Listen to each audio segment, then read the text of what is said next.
бір жігіт қатты ауырады, бір жазылмайтын ауруға кезігіп, содан ауырғандығы соншама енді өлетін күндер жақындайды. Сондай денесінен жаман иіс шығатын болады. Әйелін шақырып, әйеліне ең бірінші сөзін айтады. Мына мен естіп отқан ер азаматтар барлықтарыңыз естіп алыңыздар.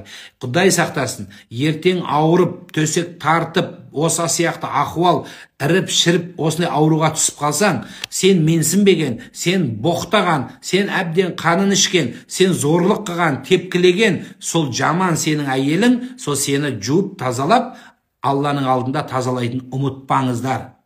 Біреудің ақысына кірудің қандай жаман екен білсеңіз, Құдай қосқан жарыңыздың сондай соның қызметінде болуға тырысыңыздар. Ертең бір күн Құдай сақтасын деп отырсыздар барлықтарыңыз. Әумин, сақтасын, бірақ келешекті Құдай біледі. Десе де, ұрып соғып, мен ондай болмайын деген соқ. Алла мұрныңнан жетектеп, сүмірейтіп тұрып, сондайдың ақысын алып беріп қояды. Мына біреудің ақысын алып бергенде, Алла соны дүниеде алып беріп қояды. Өйткені ана дүниеде бұл өте ауыр болады. Сол үшін әйелді қорламаңыздар. Ал енді бір жігіттің әйелі солай, осы соңларын тыңдаңыздар, содан кейін шығатындар шығып кете берсін. Ауырып қалады.